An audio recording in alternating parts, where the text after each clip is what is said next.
하나님 말씀 보겠습니다. 누가복음 10장 25절부터 말씀입니다. 누가복음 10장 25절부터 37절까지 말씀 보겠습니다. 어떤 율법 교사가 일어나 예수를 시험하여 이르되 선생님 내가 무엇을 하여야 영생을 얻으리이까? 예수께서 이르시되 율법에 무엇이라 기록되었으며 네가 어떻게 읽느냐? 대답하여 이르되 내 마음을 다하며 목숨을 다하며 힘을 다하며 뜻을 다하여 주 너의 하나님을 사랑하고 또한 내 이웃을 내 자신같이 사랑하라 하였나이다. 예수께서 이르시되 내 대답이 옳도다. 명하라 그리하면 살리라 하시니 그 사람이 자기를 옳게 보이려고 예수께 여짜오되 그러면 내 이웃이 누구니이까? 예수께서 대답하여 이르시되 어떤 사람이 예루살렘에서 여리고로 내려가다가 강도를 만나매 강도들이 그 옷을 벗기고 때려 거의 죽은 것을 버리고 갔다가 마침 한 제사장이 그 길로 내려가다가 그를 보고 피하여 지나가고 또 이와 같이 한 레위인도 그곳에 이르러 그를 보고 피하여 지나가되 어떤 사마리아 사람은 여행하는 중 거기 이르러 그를 보고 불쌍히 여겨 가까이 가서 기름과 포도주를 그 상처에 붓고 싸매고 자기 짐승에 태워 그 주막으로 데리고 가서 돌을 보아줍니다. 그 이튿날 그가 그 주막 주인에게 데나리온 둘을 내어주며 이르되 이 사람을 돌보아주라. 비용이 더 들면 내가 돌아올 때에 갚으리라 하였으니. 내 생각에는 이 세 사람 중에 누가 강도받는 자의 이웃이 되겠느냐. 같이 읽겠습니다. 이르되 자비를 베푼 자니이다. 예수께서 이르시되 가서 너도 이와 같이 하라. 아멘. 오늘 이 말씀 본문 말씀 가지고 행동하는 사랑이라는 제목으로 이렇게 나누도록 하겠습니다. 사람은 누구나 인정받고 칭찬받기를 원합니다. 자신의 경건에 대해서도 그러합니다. 그래서 자신을 좀 더 괜찮은 믿음을 가진 사람으로 보이도록 포장합니다. 하지만 그렇게 자신을 잘 포장하려고 하는 말이나 어떤 행동이 도리어 자신의 위선과 편협함을 드러내는 경우가 있습니다. 예수님을 만난 율법 교사가 바로 그랬습니다. 어떤 율법 교사가 예수님을 시험하기 위해 일어나서 질문을 했습니다. 선생님, 내가 무엇을 하여야 영생을 얻으리이까? 그 율법 교사가 사용한 이 영생이라는 단어는 장차 의인들이 받게 될 종말의 축복을 가리키는 전문적인 용어입니다. 간단히 말하면 구원과 함께 내가 영원한 유업을 받게 될 텐데 어떻게 하면 그것을 얻을 수 있습니까? 하는 것이죠. 물론 자기도 그런 영생을 얻을 자신감이 있었지만 예수님은 어떤 대답을 하실까 궁금했나 봅니다. 예수님께서 그에게 반문합니다. 율법에 무엇이라고 되어 있느냐? 너는 어떻게 이해하고 있느냐? 율법 교사니까 얼마나 율법에 익숙하겠어요? 그는 지체 없이 신명기 6장 5절에 있는 하나님 사랑에 대한 말씀과 레위기 19장 18절에 있는 이웃 사랑의 말씀을 연결하여 대답을 합니다. 다 같이 본문 27절 말씀 읽겠습니다. 대답하여 이르되 내 마음을 다하며 목숨을 다하며 힘을 다하며 뜻을 다하여 주 너의 하나님을 사랑하고 또한 내 이웃을 내 자신같이 사랑하라 하였나이다. 예수님이 그 대답이 옳다 하시면서 그렇게 살면 되겠어라고 말씀하셨습니다. 이것은 사람이 자기 행위로 영생을 얻는다는 뜻이 아니고요. 그의 삶이 그의 믿음에 걸맞게 살아야 한다는 것을 의미합니다. 참된 믿음을 가진 사람은 하나님을 온 마음과 생각과 감정과 의지를 다하여 사랑합니다. 한마디로 말하면 전 인격으로 하나님을 사랑하는 것입니다. 유대인은 이 말씀을 쉐마라고 부르며 이 쉐마가 들으라 하는 말이거든요. 날마다 2번씩 아침 저녁으로 암송하면서 살았습니다. 그만큼 그들은 하나님을 자신의 전 인격으로 사랑해야 한다는 것을 항상 마음에 새겼다고 하는 겁니다. 하지만 하나님에 대한 사랑은 다른 사람에 대한 사랑으로 드러나야 합니다. 삶의 중심에 만일 하나님이 계시다면 그 사람은 다른 사람에게 사랑으로 반응하게 마련입니다. 그 둘은 서로 연결되어 있습니다. 사도 요한이 말한 대로 보이는 대상을 사랑하지 않으면서 보이지 않는 하나님을 사랑한다는 것은 어불성설입니다. 다시 말해서 하나님께 대한 참된 믿음은 사랑으로 나타나고 그것은 다른 사람을 향해 흘러가야 한다는 겁니다. 이것이 영원한 생명을 얻을 사람들의 삶의 방식입니다. 영생을 얻은 사람들은 그렇게 하나님을 전심으로 전인격으로 사랑하고 또 다른 사람들을 그렇게 사랑한다고 하는 거예요. 예수님이 말씀하신 게 바로 그런 의미입니다. 예수님은 그 율법 교사에게 네가 잘 알고 있구나. 그러면 그렇게 살아라. 이렇게 말씀하셨어요. 잘 알고 있다면 이제 그만 실천하라고 하셨습니다. 하지만 그는 자신을 옳게 보이려고 추가로 질문을 했습니다. 내친 김에 자신이 예수님의 말씀대로 율법을 잘 행하고 있음을 보여줌으로써 자기 영생이 보장되었다고 자랑하고 싶었습니다. 그래서 예수님께 내 이웃이 누구입니까? 라고 질문을 합니다. 이제 예수님이 뭐라고 말씀하시면 자기가 그렇게 잘하고 있다라고 대답을 하려고 했던 것 같습니다.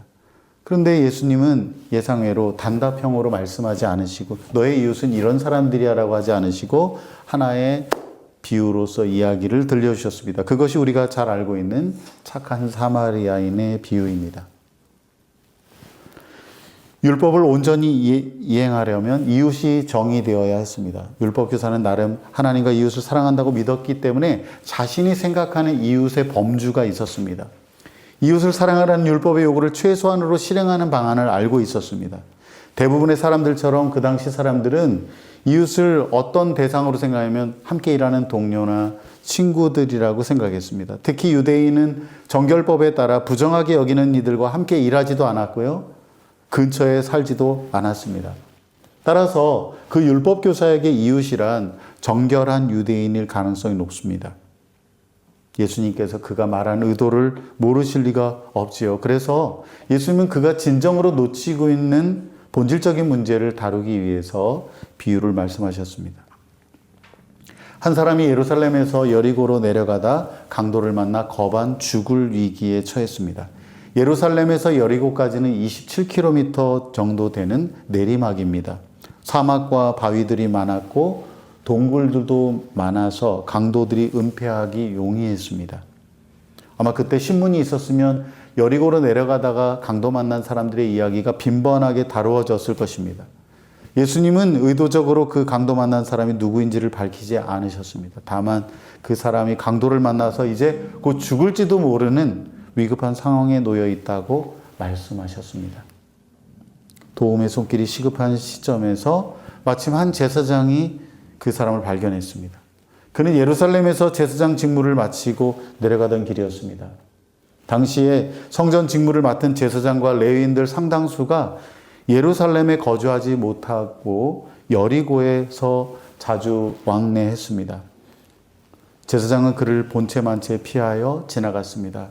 오늘 예수님께서 특별히 그가 했던 행동을 묘사하는 동사를 뭐라고 말씀하셨는데, 뭐라고 말씀하셨어요? 보았는데 피하여 지나갔다 라고 말씀합니다. 못 봐서가 아니라 보았는데 피해서 지나갔다. 일부러 지나갔다는 거죠. 두 번째 사람이 지나갔습니다. 그는 레위인이었습니다. 그도 예루살렘 성전에서 제사장을 도와 자기 직무를 마치고 돌아가던 길이었습니다. 하지만 그도 역시 강도 만난 사람을 보고는 그냥 피하여 지나갔습니다. 보았는데 지나갔습니다. 물론 그들의 냉정한 모습은 변명거리가 있습니다. 율법은 제사 직무를 수행하는 제사장이나 레위인은 무엇보다 시체를 가까이 해서는 안 된다는 규정을 하고 있습니다. 살았는지 죽었는지 모를 어떤 사람이 쓰러져 있는데 그만 시체를 잘못 만졌다가는 자기 일을 할 수가 없습니다. 아니 어쩌면 그들 자신도 강도를 만날까 봐 두려워서 서둘러 그곳을 피하여 달아났는지도 모릅니다. 어쨌든 그들은 예루살렘 순례자들이나 어떤 나그네가 객사를 할 경우에 매장을 해주는 유대 전통마저 지키지 않고 그를 외면했습니다. 보고 피하여 그냥 지나갔습니다. 시간이 지체되면 될수록 강도 만난 사람은 더 생명의 위협을 받았습니다. 아무도 도와주지 않고 그냥 내버려진 존재로 그렇게 비참한 생을 맞이할 수밖에 없었는가. 예수님은 곧이어 세 번째 인물을 소개하셨는데 그가 사마리아 사람이라고 말씀합니다. 예수님이 사마리아 사람이 세 번째로 지나간다라고 말씀하셨을 때 그 당시 청중들은 큰 기대를 하지 않았을 겁니다. 왜? 그 사람은 부정한 사람이거든요. 그 사람은 사람이 아니거든요. 아수르가 지배하던 시절에 여러 민족들이 이주해 와서 유대인과 결혼해서 낳은 호녀라들이었거든요. 그들의 종교신앙도 유대인과 다른 장소와 경전을 가졌기에 부정한 사람들이 맞았습니다. 게다가 역사적으로 그들은 깊은 원한이 있었습니다. 유대인들이 오랜 포로 생활을 끝내고 돌아와서 예루살렘 성벽을 재건할 때 사마리아 사람들이 극심하게 반대하고 공격을 했기 때문에 뿌리 깊은 민족 감정이 원한이 있었습니다. 그래서 한마디로 유대인들에게 사마리아 사람들은 사람이 아니었다. 제대로 사람 취급을 받지 못했습니다. 그러니까 사마리아 사람이 마침 그 길을 지나간다고 예수님 말씀하셨을 때 무엇을 기대할 수 있었겠어요? 그런데 사마리아 사람이 강도 만난 사람에게 보여준 행동은 예상을 깼습니다. 사마리아 사람은 쓰러져 있는 그를 보았습니다. 똑같이 보았습니다. 그를 보자마자 어떻게 했어요? 피하여 지나가지 않고 불쌍히 여겼습니다. 앞선 두 사람은 보고도 그냥 피하여 지나갔는데 사마리아 사람은 그를 보고 불쌍히 여기는 마음을 가졌습니다. 필요를 알아보고 그것을 채워주려는 마음이 있었습니다. 사마리아 사람은 그에게 가까이 다가가 아직 살아있는 것을 확인하고는 자신이 할 수 있는 최선을 다해서 돌봐주었습니다. 먼저 기름과 포도주를 상처에 발라주었습니다. 기름은 통증을 완화시키는 효과가 있고 포도주는 세균 감염을 막아주었습니다. 아마도 자신이 몸에 걸치고 있던 의복을 찢어서 붕대를 삼아 그를 싸매 주었던 것으로 보입니다. 자기가 타고 가야 될 그 짐승에 그를 태워서 가까운 주막으로 데려갔습니다. 위중한 상태에 있었기에 그를 밤새도록 보살펴 주었습니다. 다음 날 부득이하게 떠나야 하는 상황에서 주막 주인에게 잘 돌봐달라고 부탁을 했습니다. 사마리아 사람은 그 주인에게 2데나리온을 주면서 다시 돌아올 때 추가 경비를 자신이 부담하겠다고 말하고 떠났습니다. 그 당시에 2데나리온은 24일 정도 숙식할 수 있는 금액이라서 사마리아 사람은 아마 자신이 할 수 있는 최선으로 그에게 자비를 베풀었다고 할 수 있을 겁니다. 율법 교사는 예수님의 비유에 나오는 사마리아 사람이 그런 선행을 했다는 사실에 당혹스러웠습니다.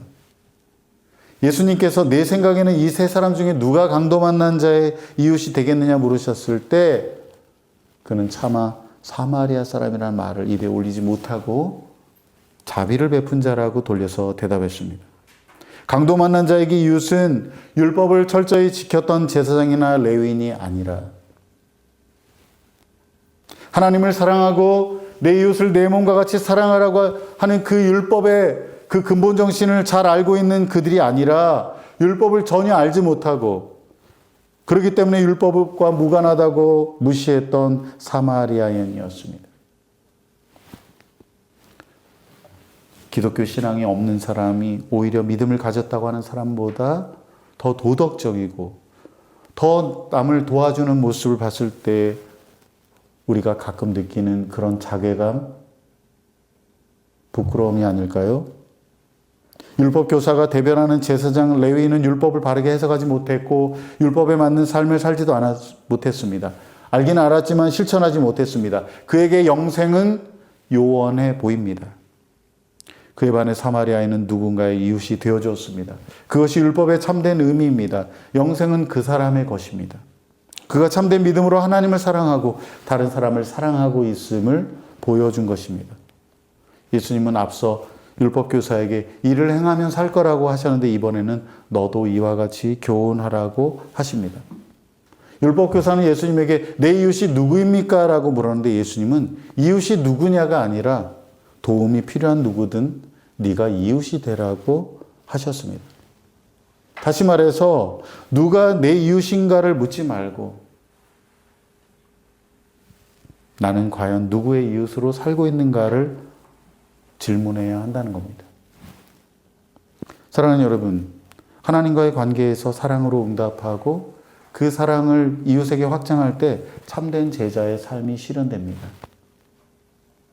우리는 종종 신앙을 머리로만 이해하고 실천하지 못할 때가 많습니다. 하나님을 사랑한다는 것은 주일날 교회 와가지고 하나님을 예배하고 그분의 이름을 찬양하는 것으로 그치는 것이 아닙니다. 그것은 반드시 우리의 일상에서 이웃을 섬기고 사랑하는 행동으로 드러나야 하는 겁니다. 율법 교사처럼 나의 이웃이 누구인가를 정의하고 거기에만 자신의 관심과 사랑을 두게 된다면 우리는 자칫 누군가의 필요를 보고도 그냥 피하여 지나칠 수밖에 없을 겁니다. 그냥 우리가 누군가를 보면서 아, 저 사람 참 배고프겠구나, 외롭고 아프겠구나 라고 말하면서 지나칠 수 있습니다. 너무나 많은 사람들이 그런 힘든 상황에 있다는 것을 알고 우리 자신이 가진 자원의 한계도 있으니까 그럴 수 있습니다. 우리는 우리가 눈으로 보고 듣는 모든 사람을 다 도울 수 없어요. 또한 복지에 대한 역할이 대부분 정부에게 있으니 교회의 역할이 이전보다 축소되거나 제한된 것도 사실입니다. 하지만 그럼에도 불구하고 우리가 해야 할 일이 있습니다. 개인적으로, 교회적으로 감당해야 할 사명이 있습니다. 그것은 바로 하나님께서 우리에게 보여주신 사람들을 외면하지 말아야 한다는 사실입니다. 물론 우리는 그들 대부분의 문제를 다 해결해 주지 못할 겁니다. 다만 우리가 힘 닿는 대로 하나님의 사랑을 실천해야 한다는 겁니다. 사마리아 사람이 자기가 가진 기름과 포도주를 바르듯이 자기가 가진 2 데나리온을 기꺼이 부담하듯이 그렇게 하라는 것입니다. 레리 허타도는 초대교회가 세상의 통념을 어떻게 바꾸었는지를 소개합니다. 그 시대에는 자기가 속한 가문이나 종족 안에 가난하고 소외된 사람이 있을 경우에는 서로를 돌봤습니다. 그러나 모든 사람들을 그렇게 돌봐야 한다고 느끼지는 않았습니다. 이와 다르게 예수님의 착한 사마리아인의 비유가 보여주듯 초대교회는 어려움에 처한 모든 사람을 품었습니다. 이교도들을 다 품었습니다.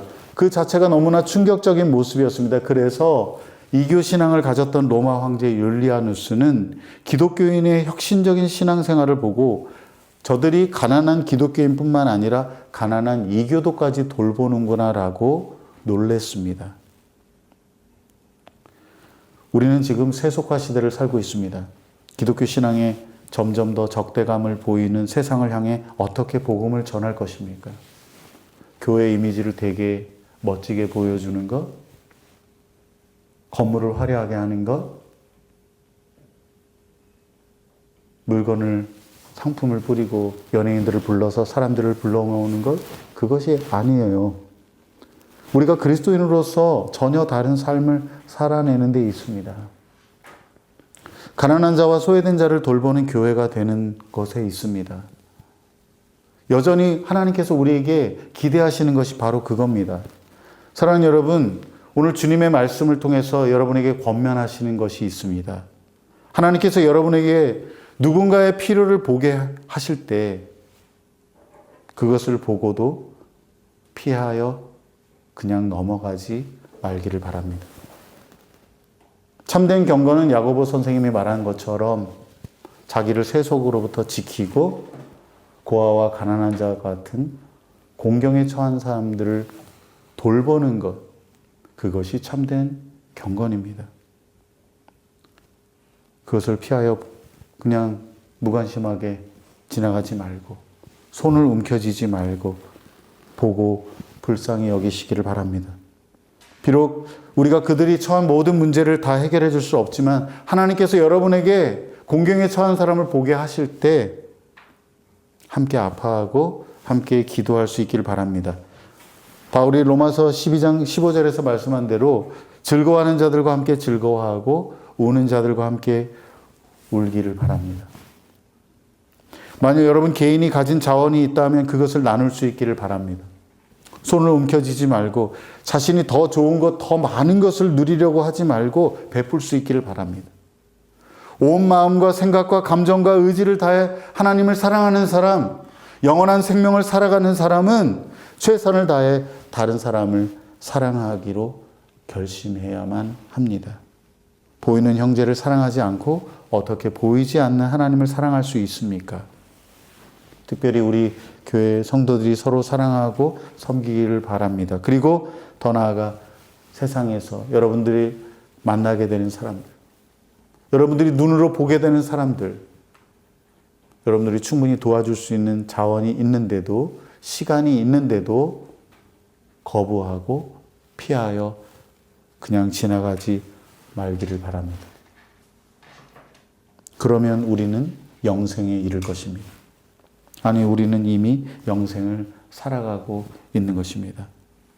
말씀을 맺습니다. 유대인처럼 우리가 하루 2번씩 암송하지 않아도 하나님을 사랑하고 이웃을 사랑하자는 말은 우리가 이미 다 알고 있습니다. 율법 교사처럼 이미 너무나 많이 들어서 잘 알고 있습니다. 남은 것은 실천하는 것입니다. 행동하는 사랑만이 우리가 참으로 하나님을 믿는다는 것을 증명할 것입니다. 우리 모두가 누군가의 이웃이 되어 사랑하고 섬김으로써 영원한 생명을 살게 되기를 주님의 이름으로 축복합니다. 기도하겠습니다.